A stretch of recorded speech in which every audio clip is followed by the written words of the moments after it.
let's kick off with the public-private partnership focus that is the focus of this investment forum this week. What is the appetite from the private sector like for engaging in PPPs at this stage in Angola? Good morning, Samantha. Yes, I'm at the Talatona Convention Hotel here in Angola, where a conference has been held regarding ways in which the country can actually attract more investment. The focus of this conference is on PPPs and specifically on investment into infrastructure in the areas of the ports, rail, power, water and mining industries, and has the ratification of all the key ministries.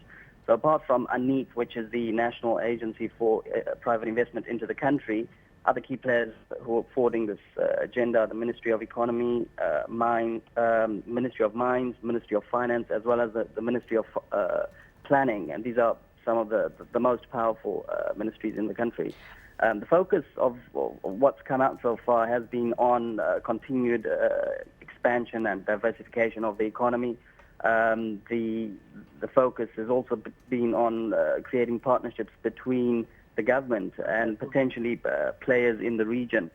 We've had presentations from Transnet Freight Rail of South Africa. The CEO came and gave a presentation of how they can actually link the railways between South Africa and Luanda, and how that's going to be done over the next couple of years. We've also got participation from multilateral agencies like the World Bank and Development Bank of South Africa, who are here as with the intention of forming partnerships with the government and seeing how we can actually take this to the next level. Yeah, there's no doubt that they see opportunities there, but from a regulatory point of view, there has been a lot of headway made with the new investment law and the public-private partnership law. But where do the gaps still remain when it comes to regulation? Most certainly. There is a whole lot of new legislation that's come out. Most recently, we've had the private investment law, which states that the minimum investment into the country is now $1 million. Between $10 and $50 million, repatriations of profits and dividends are allowable in 2 years, and anything under $10 million, it's 3 years. Really, what they're trying to do is to keep the financial sector intact and make sure that the currency remains strong and not threatened by any fluctuations, should there be any fluctuations in the oil price. So this is the first legislation which has come out. The PPP law hasn't yet come out, but they say that it should be out in the next couple of months.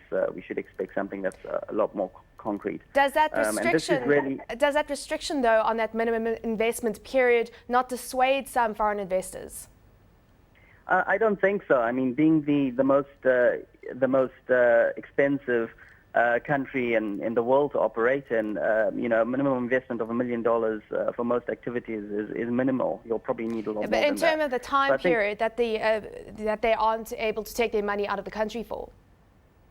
I think that is probably not the most attractive foreign investment law that's been there, but I think everything's being done to make sure that there aren't any speculators in the market who are, fly-by-nighters who are coming to make a quick profit, because the country does have that characteristic, very high-yielding investments, and there has been a tendency of taking money out of the country. So that the focus is on maintaining the focus on growth and ensuring that the capital remains in the country and is invested in the country. And Anthony, when it comes to the development of the capital market, the Angolan bourse has been a long time coming. Any mention made by by government officials this week? Aguinaldo Jaime, in his initial speech yesterday, did focus on that, and he said that they've set a date for 2012 for the development of capital markets. It wasn't actually expanded on in terms of what form it would take, but he also did speak about the credit rating for the country, which has been increased from a B+ to a double B-. Bear in mind, Angola is very close to investment grade rating now. So it is with this in mind that the country actually has done everything possible to get a credit rating, and I think we will see definitely something in the form of a sovereign bond. There has been talk of at least a $500 million bond, which will be out in the capital markets in the next couple of months.